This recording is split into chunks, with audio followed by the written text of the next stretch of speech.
Hello, hoopheads, and welcome back to Jersey Jump Shot, the first and only podcast dedicated exclusively to college basketball in the Garden State.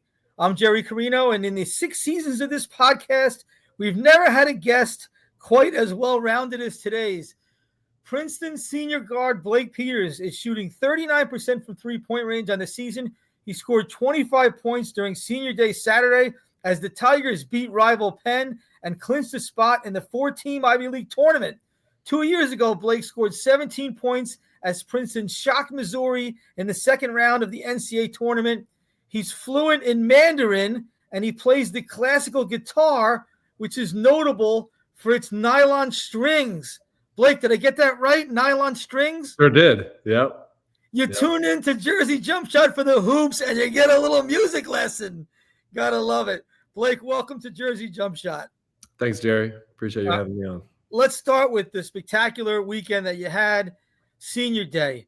Blake, how would you describe the emotion of scoring a career high, leading Princeton to a must-win, and then walking off the court at Jadwin for the final time in a game setting? Yeah, it was a really special game for me. I had 10 people from my family, which is the most I've ever had, and both my parents were there, my aunts, and her kids were there too. It's the first time they got to see a game in person, and I was just extremely happy that they got to see that type of performance, not only from me but from the team. We were firing on all cylinders, and I've given this program my everything over the past 4 years, and I really appreciated the reception that myself and my fellow seniors got. It's a moment you'll remember forever. And I got a lot of love for this team and all my teammates. Really, over the past 4 years, they've been exceptional people on and off the court. And so, yeah, it was a great day. I'll remember it forever. But we got some unfinished business to attend to. So, hopefully we can keep up the hot shooting and playing together and guarding. And if we do that, we'll be just fine. Speaking of hot shooting, Blake, where did you learn to shoot like that? Like, your three-pointers were going down and the net wasn't even moving.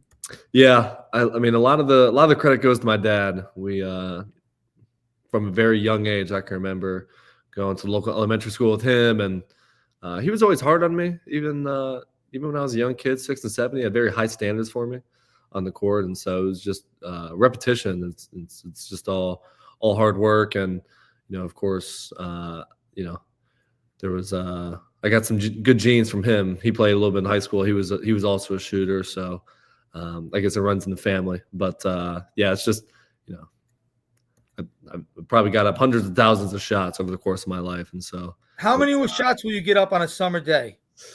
On a summer day, well, in college it's so much different because at least for me, I've had to get up early, work out, usually by myself, go to work, go to whatever my internship was, and then sometimes I'll go after the job and get some shots up. So, probably like 300 or 400 on a college summer day, but in high school it was probably closer to 1,000 just in a day. Way more time, and 1,000 shots in a day.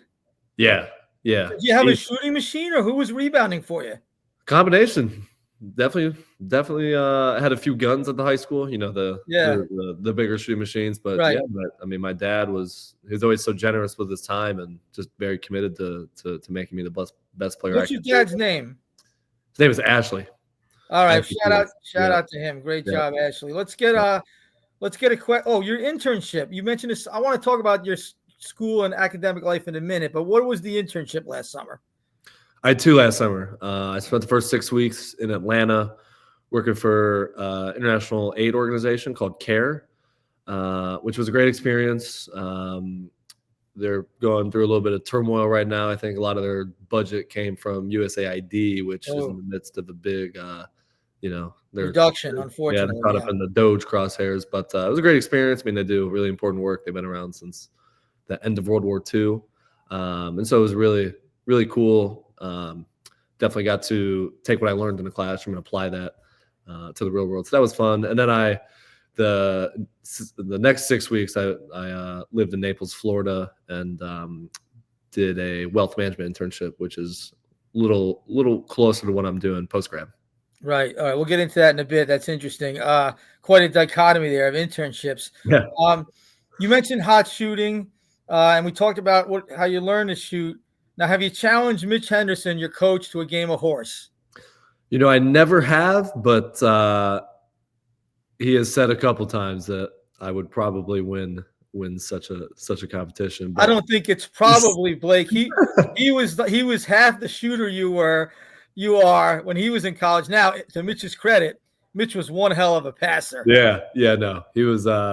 We've seen the highlights, the UCLA Princeton game and some other ones that we've watched. I mean, he was a great player. We all have our strengths. Shooting was mine, is mine, and he does. He did as a player a lot of things better than I have. So yeah, good players in your different ways. But I don't know if he would take that challenge if you challenge him. But what is it like to play for Mitch? Give me a sense of what it's like. You've had 4 years with him. What's sort of the strengths, or what have you gained most from playing for him? Yeah, the biggest thing with him that I've always admired is he's hyper competitive, and he is all about Princeton. And I relate to both of those things. I mean, that's part of the sense that I got in the recruiting process, that he is extremely focused on making us into the best version of ourselves. And so for me, as someone that was coming to college and wanted to really maximize my growth as a player and a person, it just seemed like he was the perfect person to help me do that. And so every day it's just it's all about learning. It's all about growing. He's never like, with me, it's always been I've had to earn everything that's come my way. Nothing's ever been given to me, and I've appreciated that, because at some other places it's definitely not like that. You're promised playing time, or you're promised a variety of things, and that's not Princeton basketball. It's you earn kind of the leadership roles, you earn the responsibility of playing a lot, and he's I think that's it's a perfect dynamic between me and him. We're both hyper competitive, and we're both all about ensuring that kind of the Princeton culture that's always been here remains that way. You started this season as a sub, after all that you contributed to the program. How did that conversation go with him? Like, did he pull you aside and say, "Here's what I want from you"? And I'm just curious as to the dynamic there. And obviously, it all worked out for everybody. Yeah, candidly, there really was not much of a conversation. I've always been someone that I don't question what the coaches do. Like, they're in the position that they are for a reason, and it's not my job as a player to question their decisions. And so, when he did that, I was, fine with it. I figured I could still make an impact off the bench, and I did. It was a role I was comfortable in doing. After all, I did it, my sophomore year, and like to think I excelled. But at the end of the day, it's just all about doing what you can for the team, and whether that's starting or coming off the bench, whether that's playing 10 minutes, whether that's playing 40 minutes, I feel like I can make an impact. So eventually, I did get back in the starting lineup, but the approach remained the same. It's just about making an impact. All right, the rivalry with Yale. The way Mitch sort of has this thing with Penn that he's never let go of from his playing days. Yeah. I feel like that's your generation has Yale, right? You have played them in some really high stakes games. You and them have been sort of the class of the league this whole time. How would you describe the rivalry and the feeling going into this game? They've beaten you guys pretty good twice. Yeah, they beat us good twice, and they had a lot of fun doing it. And that doesn't sit well with me or my team. There was a lot of talking on that court, right? There's a lot of teams in our league like to, when they play us, they like to talk a lot, and that's understandable. We've had a lot of success. People get really hyped to play us, and I think some of the season we took that for granted. We didn't fully understand the target we had on our back, but I mean, now it's crystal clear. But specifically to Yale, it's been ever since my freshman year. Those games were always back and forth, and they've always been close. They have a lot of great players. They're very well coached. Their best player, John Paul Kiedis, and I played on the same AAU team growing up, and we actually came to Princeton's elite camp together. And so there's a lot of history there, and they didn't recruit me all that much, so the game is always a little bit personal for me. But it's going to be an exciting game. But as I said after we beat Penn, I mean, it's gonna require a tremendous effort from everybody. I sat courtside for your home game against Yale, and Poulakaitis, he did a lot of talking to you during that game, and you said almost nothing in response that I could see. How do you sort of have that kind of self-command? If that was me on the court, man, I'd be running my mouth back like crazy. Yeah, most I've developed a unique talent over the years to just not care what people are saying to me. Right. It really makes no difference. I just always try to keep a level head, never getting too high, never getting too low. It's all mind games at the end of the day when Right. people are talking. It's you just have to lock in and stay focused on what's important, stay focused on the team, and the other stuff is extracurricular and just can't worry about it. Good for you. All right. I want to go back to the Sweet 16 run, your epic game against Missouri. What did you have? 17 points in 15 minutes or something 17, like that? yeah. Probably like 10 or 11 minutes. Yeah, actually didn't play that much. Right. Some people don't know, yeah.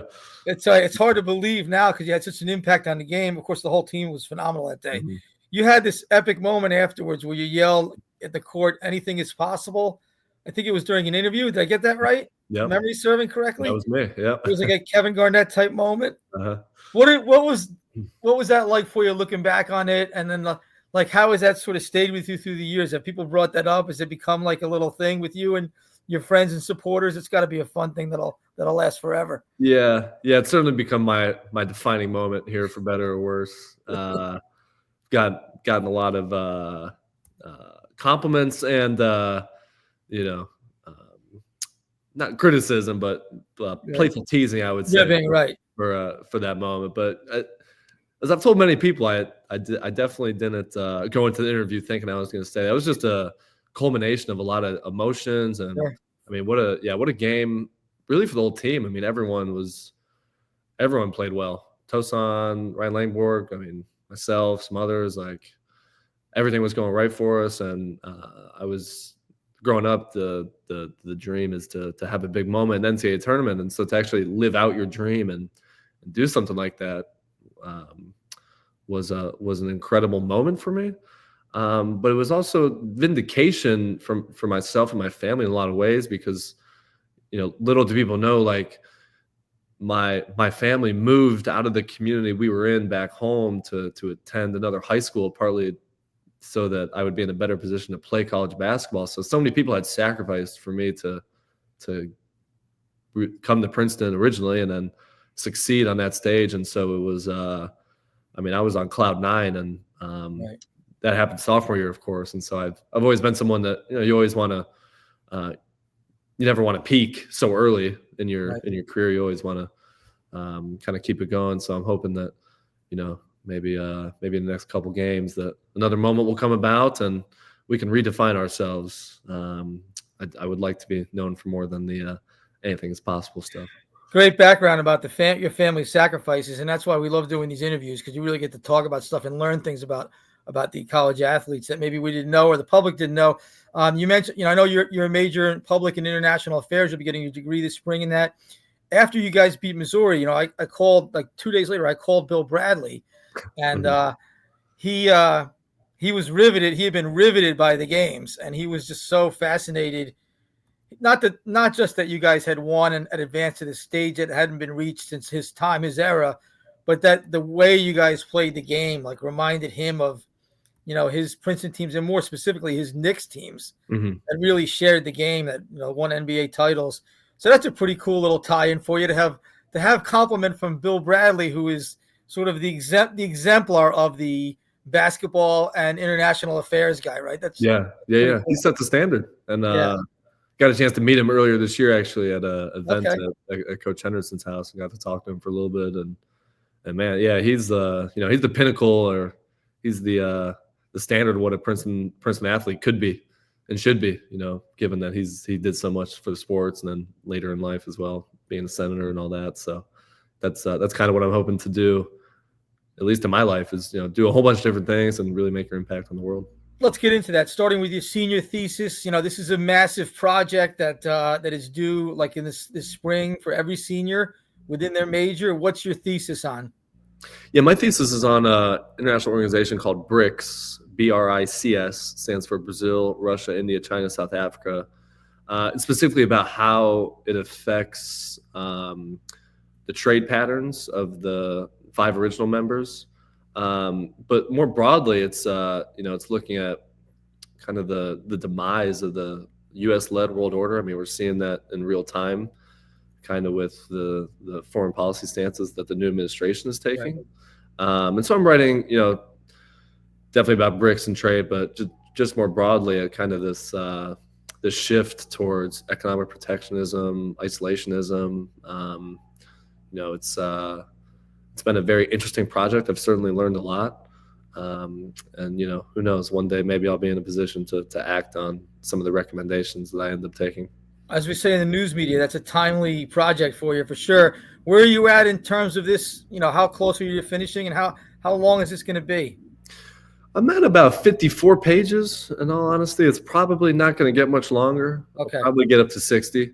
So I'm in the middle of the problem has been really the new administration is, given my thesis on trade, they've been rewriting the rules of global trade practically every week, and imposing tariffs and kind of giving strange justifications for doing so. So I'm really trying to wait until the very last moment where I can write the conclusion when it's most current. But that's part of what is making my thesis so interesting. Is like it's very very relevant to what is going on in Washington today. You're getting a little taste of journalism too, and the real-time nature of what we do when we write. When we do reporting and writing. So what do you want to do? Like, what's the next step for you after graduation? You have a lot of doors open to you. Where are you going? Yeah, well, I already have a job. It's in New York City with a wealth management firm called Symmetrical Advisors, and I'm really excited about doing that. I've always been someone that's wanted to have a great private sector career before maybe shifting into doing stuff in the public sector. But it's going to be great because hopefully, being in New York, you meet a lot of people, and the work I'm going to be doing is extremely fascinating to me. I mean, working on all different types of investment vehicles and in the public and private markets. So I'm interested in getting started there. I'll start in July.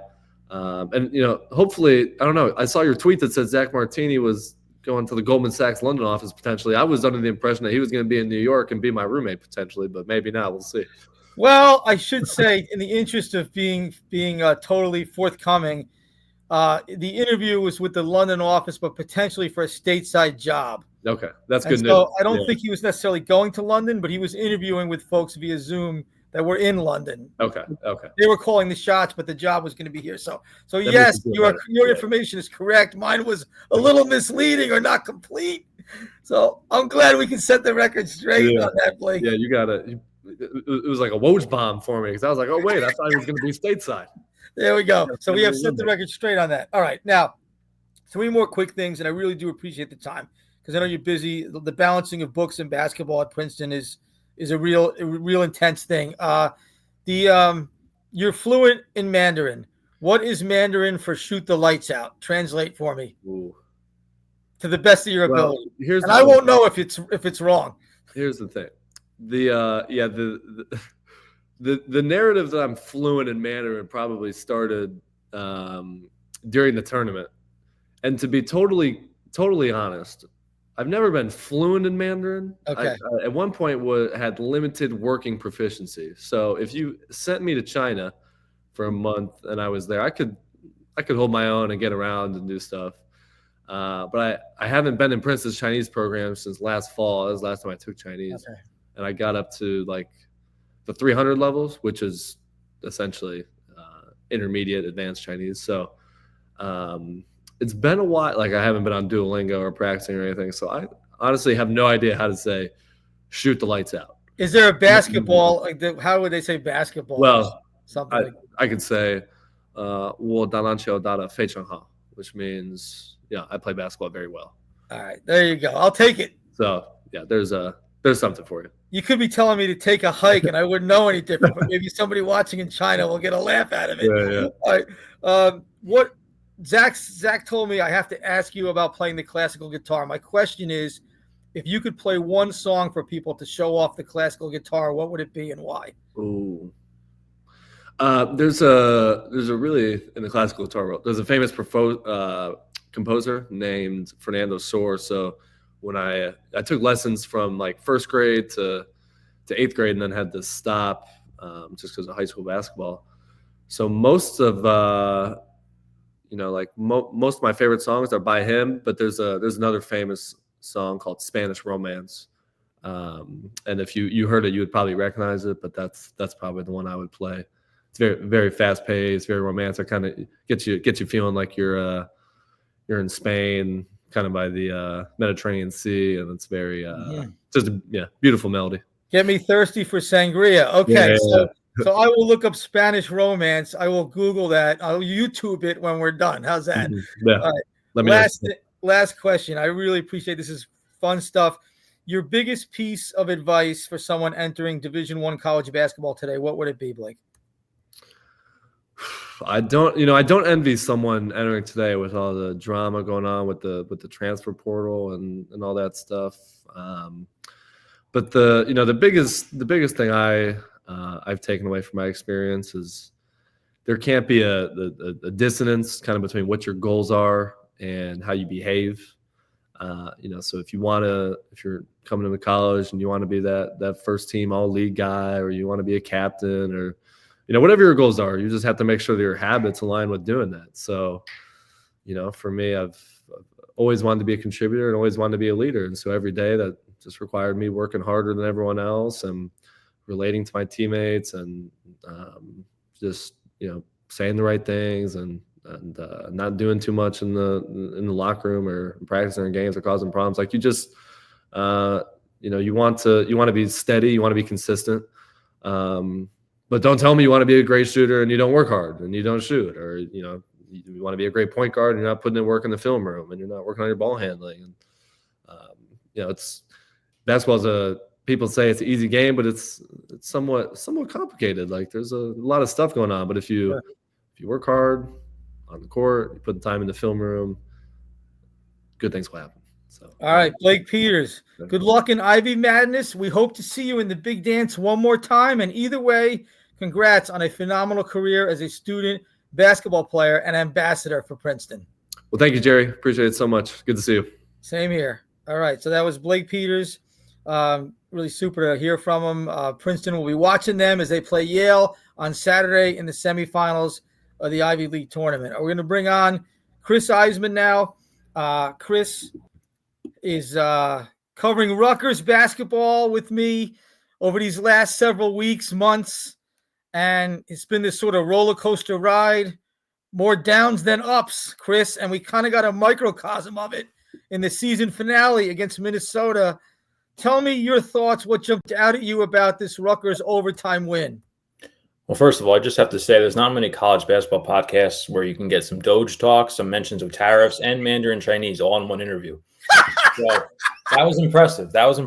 It was. He was impressive guy. Yeah, it makes me really rethink a lot of my life when I hear someone in college who has accomplished as much as he has. But yeah, he'll be making about 100 times what you and I make, Chris. Yeah. He'll be okay. He'll be fine.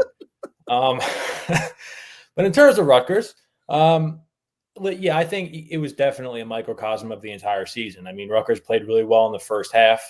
I thought they were going to kind of cruise to a win. Right. They're up by 11 early in the second half, and then the bad Rutgers just reappeared. And, they weren't hitting shots. They weren't playing great defense as consistently as they had been. Overall, they were actually pretty good defensively yesterday, better than they had been. It was one of the better performances. But bad Rutgers comes back, and all of a sudden it's a fight against a Minnesota team that's not all that good. So It was definitely a microcosm. I thought, you look at what obviously Dylan Harper, when he's on like that, he's unstoppable. I mean, it's impressive what he's able to do as a freshman, and he saved Rutgers yesterday. Yes. I thought Zach Martini played well off the bench and really did well when he was, defending Dawson Garcia. And, Steve Peichel after the game mentioned that, Jordan Durkak defended Garcia a little bit, and they kind of spread that around, but I thought they did a good job on him. But Rutgers is fortunate that Minnesota could not shoot at all from the three-point line, from the free throw line. If they had, that game could have looked a lot different yesterday. So it was definitely a microcosm of the entire season. Yes, Rutgers won, but it was not an easy win against a mediocre team / bad team potentially. Right. So it was. If you're a Rutgers fan, I think it's good that the team ended on a high note, but I'm not sure how much confidence it really gives you going into the Big Ten tournament. Fair enough. Dylan Harper, walks off the court at the rack for the final time. What are your thoughts? I know you had your head down writing, but thinking of the moment, Chris, what are your thoughts about watching him go? Yeah, I think it's so, Jerry, we've talked about it before. I mean, coming into the season, it was like there was so much excitement and so much anticipation of what this could be like. And you have Dylan Harper and Ace Bailey, and I mean, this is just going to be incredible. And it's just, you kind of sat there yesterday and you couldn't help but think, man, what would have been? What would have been had he not gotten hurt? What would have been had he not gotten the flu? There was so much like, man, we had so much anticipation, wondering what this was going to be like. There was so much excitement from the fan base, and you kind of sit there yesterday and going, all right, the regular season's over. Dylan Harper's walking off the Jersey Mike's Arena court, potentially. I mean, barring an NIT game, we'll see, but probably for the last time. Right. And there's just so much disappointment. I mean, that's kind of what I was thinking. Like, man, like this just didn't go the way. And I thought he handled it great afterward, but it's just, you can't help but wonder what could have been, and how did we get to this point? How did we get to this point watching this team struggle the way it did this year? What do you think went wrong? What is it? Can you put your finger on it? A multitude of things. Like, what jumps out at you as the number one or two things that went wrong? Well, I mean, Rutgers certainly scored a lot. I mean, that was no problem. They had plenty of offense. I mean, in games where Dylan is playing well and shooting the ball well, and Ace is playing the ball well and he's scoring, I mean, they were a very tough team offensively. Yesterday, obviously, Ace did not have a great game shooting wise, and it's very tough for Rutgers to win when either one of those guys is having an off performance. But, all season, it was the defense. I mean, there was no interior defense. Even yesterday, Minnesota scored 44 points in the paint.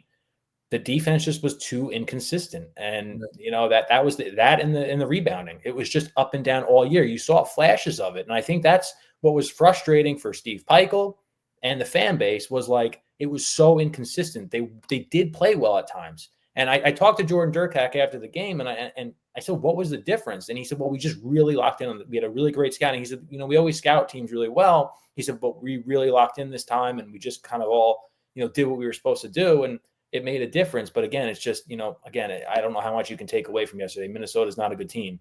Right. And, it was just the defense was the biggest issue. Overall, defending the 3-point line, but especially on the interior, they couldn't stop teams nearly enough inside. And that was the problem all year. And that was it. And they, I would take that like a half step further and say they never established a defensive identity. And we kind of always knew this would be an offense type of team, especially compared to what, they're used to under Steve Peichel. But there was just no defensive identity. There was no real defensive. There was very limited but scattershot defensive progress. And so, it seemed like Steve Peichel, who we know can coach defense, was a fish out of water with the personnel that he had. And it was pretty obvious. Like at the end of the game last night, with the Minnesota game on Sunday, what it came down to was basically just getting stops, right? Like who was going to continue to get stops in a game where both teams had such a hard time scoring. And it was very telling that Steve Peichel did not have Lathan Somerville on the floor. He didn't even have Ace. He was subbing Ace Bailey offense for defense. Now, part of that's because Ace had 4 fouls, but he didn't really trust his freshmen defensively. And it just was a good example of the difficulty of getting freshmen up to speed defensively, and also just the disconnect between defensive coach Steve Peichel and guys who are offense score minded. And I think that was like the big philosophical disconnect on the court for this program. You have covered the NBA, Chris, and you'll be watching the Knicks again this spring. I hope to actually slide up there too, to see our old buddy Karl Anthony Towns if the Knicks do something in the postseason. But you see a real future for Ace Bailey as a pro, right? You think he's barely scratching the surface here. Yeah, the first time I saw Ace Bailey in person, I said he looks like an NBA player. I mean, he just has that. He has the length. He has the physical makeup of a player that NBA scouts and front offices just drool over. I mean, There's so much potential there with that type of length. Obviously, he needs to add some weight to his frame and kind of bulk up. He's going to get, with his frame right now, I mean, it would be tough in the NBA going up against those bodies, but he has all the tools. He just moves like an NBA player. I don't know if that really makes sense. I don't know if fans, he just, when you watch him, he just looks like an NBA player. I think he has a shot to be really, really good at the next level. Like an all-star type of guy. There's the ceiling. I think, sometimes you see guys like that and you're like, okay, he's got the physical tools, but can he really make something? I think if he goes to an organization that is good at developing players, I think he has a shot to be really, really good. I think he's a guy that Rutgers fans are going to enjoy watching for many years to come at the next level. And one thing about Ace, we've gotten to know him only a little bit behind the scenes, but he seems like a nice kid. Like he seems like his teammates like him. He doesn't seem like a bad guy or like a bad apple in the locker room at all. He seems nice, and he worked hard. Like he did play very hard. His motor was good. It's just that he had so much to learn, about like the nuances of the game, how to pass the ball, how to pass out of double teams, how to select for the higher percentage shots, how to play defense off the ball. Obviously, he's a good defender on the ball with his physical tools. He had so much to learn, and there was only so far he could come. In this scenario, you're right. The right development staff on an NBA team, when it's his full-time job and this is their thing, can get him to really, really high places. And he seems very coachable. I mean, for all he's worth, he's very coachable. He's got, there's a lot of humility there. I think he's willing to be coached, and he knows that he has things to learn. So I think that's going to benefit him greatly. He does. I think he just came in with a lot of bad habits that many freshmen come in with, who are like the studs of their high school team and used to do whatever they want on the court, Yeah. And it's hard to break those in a couple months. But yes, he's very promising and a nice guy. We have enjoyed covering him. He's quite a character. Yeah. When we've gotten a chance to speak with him. Just going back to Rutgers and the defense, I do wonder this, and you watched the team the last couple of years too. What might have been, Chris, if they had kept one or both of Cliff Amori and Mawot Mag? Both of those guys are going to the NCAA tournament. Cliff with Alabama, which has a chance to win the national title. Mawot with BYU, which is going to be probably a top 6 seed in the NCAA tournament. They're both role players on those teams, but they're contributing. They're doing their thing, right? They're playing defense and rim protecting and shutting down opposing offensive players. This is really what Rutgers could have used, probably. Oh, 100%. I think Cliff more than anything. To have that type of rim protector, I think that would have made a huge difference. Yes. I think that was all season, and we talked about it, a couple minutes ago. I think all season that was the one glaring issue that just jumped out game after game after game. Not having that type of rim protection, and a guy like Cliff there who obviously played defense at a high level. This season could have looked very different. Maybe not. It would have looked very different. They'd be in the NCAA tournament, no question. There's no question. 100%. I mean, I'm not saying that they were like Final Four bound if they had Cliff, but they would have been an NCAA tournament team. No question. No doubt. They're rebounding too. Cliff is. He was a great offensive rebounder. He got a ton of second chance baskets. It was a huge deal, and not having that really hurt them all season long.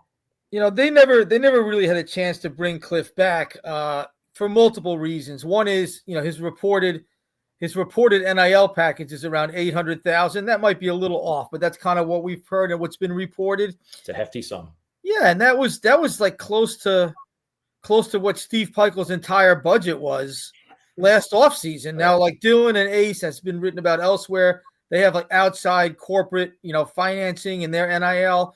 But internally, the war chest that Rutgers had developed through fundraising and alumni donations, you're talking about like that's almost what Steve had to work with. Yeah.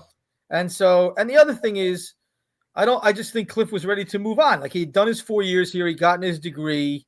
He was looking for a different scenario, different pasture, so to speak. And I do think, like, if Rutgers had blown Alabama out of the water, would he have taken a lot more money to stay? Probably, but they were never going to do that. And even if Rutgers had somehow been able to match Alabama, which probably could have just kept going up and up if they wanted to, the way St. John's did with Kadari Richmond and Seton Hall, I don't think Cliff was even staying for a match. I think he was gone. So you're just missing that piece that was never going to be replaced because centers in the portal are astronomical. Absolutely. And that's where you're right. That was the missing piece defensively. If you're Steve Pikiell or you're advising Steve Pikiell, what are the priorities going forward? You're losing 2 NBA lottery picks, but there are some players in the program, and there is a chance to make over the team with the portal. What do you do in the next crucial several weeks as the offseason begins to unfold? Honestly, one of the biggest things, I think he's got to get an offensive coordinator, offensive coach on his coaching staff to fix this offense. and to make it more consistent going forward. I think that's one of the biggest things he has to do. We know he can coach defense, but offense has always been not at the level that it needs to be as much as it needs to be. And I think that's one of the biggest things that I would do. I don't know if he's going to do that. Obviously that requires a lot of moves, but I think that's something that he needs to do. And then, yeah, I mean, I think you need to sit down and you need to figure, I mean, in the transfer portal era, you go year to year, you figure out what your roster is going to look like for one season. And the next season, you're looking at a blank slate. You see who's coming back. And it's tough. It's hard to know every single year who's going to be back. Right. I mean, we don't know. We don't know. We obviously know that Cliff and Ace are not going to, Dylan and Ace.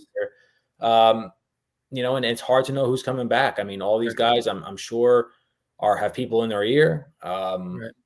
Maybe not all, but most. And so it's very, very difficult. But I think Steve, obviously, it's been reported that they're going to hire a GM. That's a critical piece that he needs to do going forward. I think he needs to get somebody in here who can really coach up this offense a lot better. But it's hard to know what the roster's going to look like. And the GM is not going to be in place by the time the portal opens. I mean, the job hasn't even been posted yet. Right. You're right. That's like a future thing. That's not going to help in the immediacy. The feeling I get is that Steve would like to keep his three freshmen, Lathan Somerville, Dylan Grant, and Bryce Storch, all of whom have shown tools to be good and the potential to be good Big Ten players. Yeah. So I think he'd like to keep them. And continuity is half of the name of the game still, if you can get it. And then he's going to have, Jordan Durkak's another guy a local guy, you would think they'd have a good shot of keeping him here. He's going to be a starting guard next year. That's not probably the plan, but to have him around and helping still in the rotation couldn't hurt. But the reality is that they need to bring in three. They need to bring in three Big Ten caliber starters. Yeah. You retain a couple guys, you coach up a couple guys who are in your program. They are getting a good freshman class. You can't have a team starting full of freshmen next year. Maybe one of those guys breaks in. The other guys are rotation pieces. I think the target's going to be three Big Ten caliber starters. They're going to cost you close to $1 million a piece now with the way that the market just keeps going up and up. And so Steve should have the finances for that. We'll get into that a little later, maybe next week, exactly what they have with the revenue sharing that's expected. But I think that's going to be the path. Chris, last thing, you're going to be covering the Big Ten tournament. You'll be keeping an eye on these games, as will I. What do you think of Rutgers' draw? They open against USC, which they've beaten. They're out in Indianapolis with Purdue awaiting the winner. Yeah, I think it's a favorable matchup for their opening round game. I mean, obviously, like we said, they beat USC. I think that USC is going to be very beatable out there. I don't think it's going to be a tough environment in that game. I don't think USC will have a ton of fans in the building. Right. Probably none. Probably none, exactly. So I think that they have a very good chance at winning. It's the next round that is going to be the tough one. A matchup against number 6 Purdue. Obviously, we saw what happened last week, at Purdue. And that they're going to have a ton of fans in the building for that game. Yeah. That's basically going to be a Purdue home game. That's where the things get really challenging. But but I like Rutgers opening round draw. I think that they have a very, very good chance. We'll see what happens. It all depends on every game, what version of Rutgers shows up. That's all. And can they string together? We talked yesterday. There was Steve Pike was saying, it's a new season. Well, it is a new season, but there hasn't been a lot of evidence to show in the previous regular season that you can string enough good performances together to really make kind of a run that you would need to in the Big Ten tournament. And I just don't see that happening. So It's like I said, I think that they have a good shot at beating USC. And then I think they'll the Purdue game is where they'll have to bow out. All right, Chris, good analysis. We'll have you back next week on the podcast to chop it up. And maybe we'll be talking about the college basketball crown. What is this? What? I mean, how exciting will that be? Save it for next week. Exactly. Forget the NCAA tournament. Let's just go all in on the crown. We'll get into that if and when we have to cross that bridge. Until then, thank you, Chris, for joining me on the Jersey Jump Shot. We'll see you soon. Enjoy the Big Ten tournament. All right, moving forward, we got to talk about Seton Hall, obviously. And so staggering to the finish line are the Pirates with the most losses in program history. But Shaheen Holloway says on the record to our buddies Gary Cohen and Dave Popkin, after their loss at UConn to close out the regular season, says our resources are trending in the right direction. And so it is a good sign. Shah's not one to exaggerate or BS. It is a good sign and must obviously that they have some resources to approach the portal and player retention. you hear different figures, 3 million, 3.5 million, 4 million that he's going to have at his disposal, much of which will come as a result of revenue sharing, which pending, will become the rule, the law coming up. We're waiting a judge's final confirmation on that. Everyone is in the college sports world. So that's we'll have the resources. That's the word that's coming out of there. Now we will, I hope to do an interview with the athletics director, Brian Felt, and Shaw when the season ends, shortly after the season ends, which could be very soon. We expect it to be very soon. An interview about what exactly is the plan. Are we expecting them to divulge like concrete numbers? No, of course not. A lot of this stuff is not transparent. But we do want to talk about in general terms what the plan is. And I think it's important for Seton Hall's fans and many diehard supporters to hear something about that, about the direction that they're going in, to ensure that this not only doesn't happen again, but that Seton Hall can get better and can still remain as competitive as they've been in the past in this sort of really crazy new landscape. And so hopefully we'll hear more about that and the resources plan regarding, what players are coming and going. We'll see. I'm not reporting this, but just my gut tells me that it will be a surprise if Isaiah Coleman returns. I said the same thing about Kadarius Richmond at the end of last season. We'll see. I don't know for sure. No one has said anything to me. That's just my gut instinct, having, watched closely and getting a feel for these things. We'll see. He's been their best player this year. He did not make all Big East. Isaiah Coleman kind of struggled in the second half of Big East play as coaches caught on to him. Maybe hits a little bit of a wall. Maybe he was banged up with his back. Obviously, you'd like to keep a player of that caliber, a proven Big East caliber starter. I do have a feeling, and again, I'm giving you instinct here and opinion, not reporting things. I do have a feeling that freshman center Godswill Ariarene is a good candidate to return. Obviously, they want him to return. You can make a case that his return is almost as important as Isaiah Coleman's, maybe not from like a public relations standpoint, but from an actual roster construction standpoint, because it is so hard to get centers in the transfer portal. The cost of a quality proven center is astronomical. It's probably the priciest position across the entire sport. If you have a player who you think could be a starting caliber Big East center that you're developing, which to my eyes, it seems like God's will is. He is developing into a starting caliber Big East center. You hold on to that guy with both hands. And I'm sure, Shaw and his staff, they do not need me to tell them that. I'm sure they know it in their bones. So we'll see, but it seems like he could be a really important piece. I would consider that, if I was as a Seton Hall fan, I would consider that to be a major triumph if they retain him. I think they have every chance to do so. And then a third player to discuss is what to do with Garway Dual, who has sort of this weird season where he comes in with a lot of hype. Was a highly recruited player, really didn't get to do much at Providence, but they had, he committed there to Ed Cooley. They had a coaching change. So you figure that could have something to do with his lack of production there.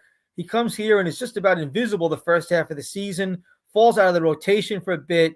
But then the second half of the season, he's really come on strong. Now, Shaheen Holloway says his shoulder was bothering him, and that set him back early on. He has come on strong. It's hard to say with a team that's been so bad for the most part. Like, is a good player on a bad team, can they help a good team? Can he be a contributor to a good team?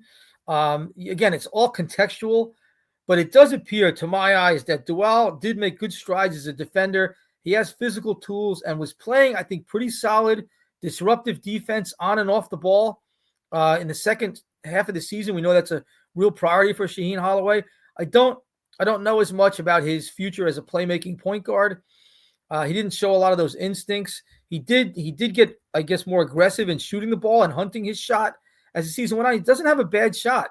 He actually was shooting the ball fairly well later in the season. His averages had gone up. I think he finished up averaging 8 points, 4 assists, and 2 steals a game over the last 6 weeks. So those are pretty good numbers. And so there's a guy that Shaheen Holloway, will have to make a decision on. I'm sure he'd like to retain him and work with him some more. The question is, what will the asking price be? How much are you willing to pay for that? I don't know the answer to any of that. And so we'll have to see how that's going to unfold behind closed doors. But Shaw, he does have a track record of being a point guard or a lead guard whisperer. If you look at the players he helped develop, and Kevin Willard's got to get some credit for this too, of course. But at Seton Hall, Jordan Theodore, Isaiah Whitehead, Kadeen Carrington, 3 point guards or lead guards who made significant improvements with Holloway and Willard. I know Holloway was assigned to work with those guys and did a great job with them. At St. Peter's, Matt Lee, who was really the floor general on that Elite Eight team. Jalen Murray, who was on that team and is now playing really well for Ole Miss, which is an NCAA tournament team. He was on that St. Peter's team. Shaw identified and helped get him started.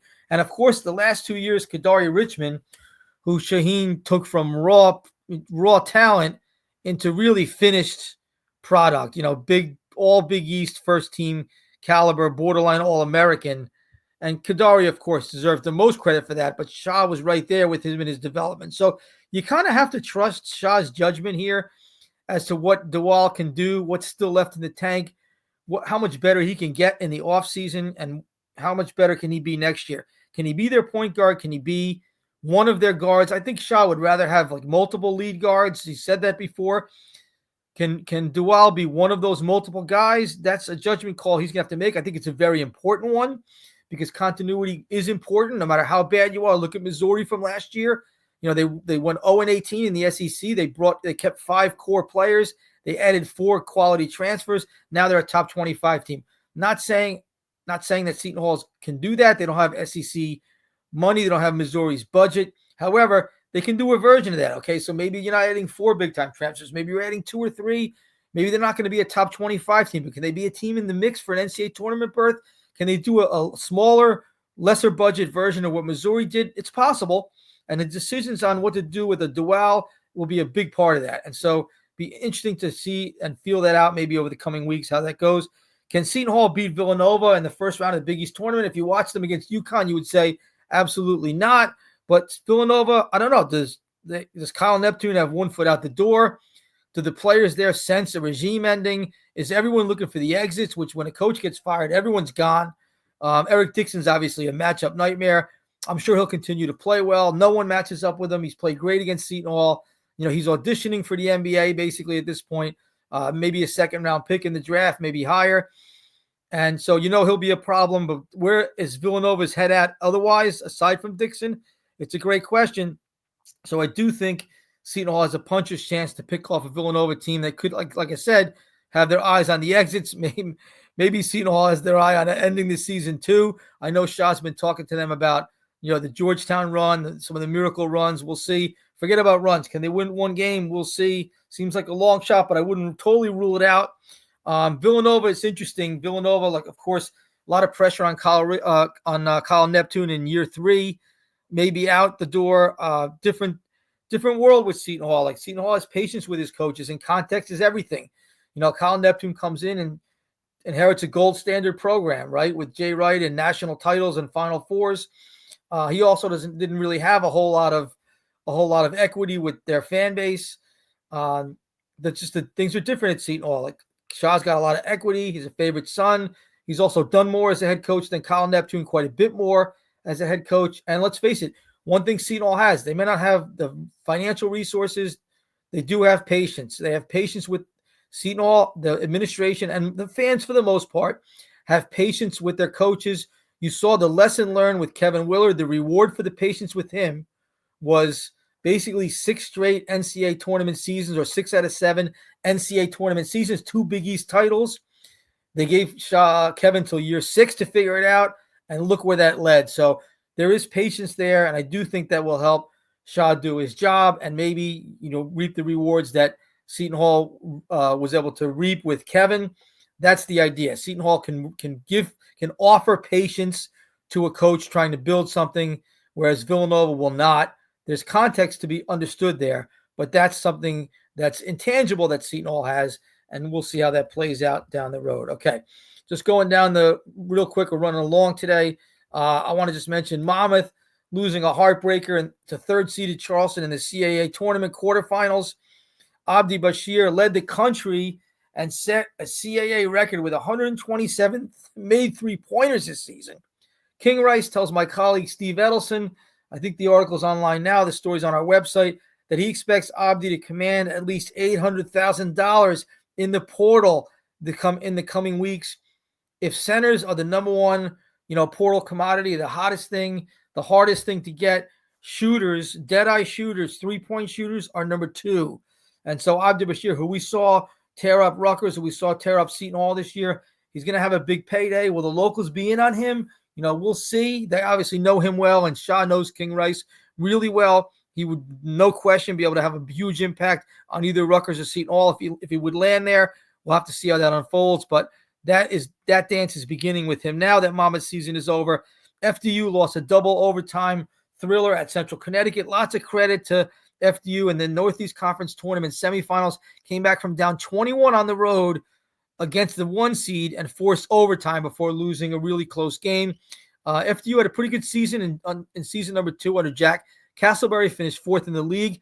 They have a nice young nucleus of players. The 3 best players are all underclassmen. Terrence Brown is an all Northeast Conference guard as a sophomore. Will he go? Will he stay? He'll have offers for sure. Can Jack keep some of that nucleus together? He's not going to keep all of it. Can he keep some of that nucleus together and add the right pieces so they can proceed as a contender next year? It'll be worth watching, but positive vibes for FDU this season. Riders in 8 seed in the MAC tournament.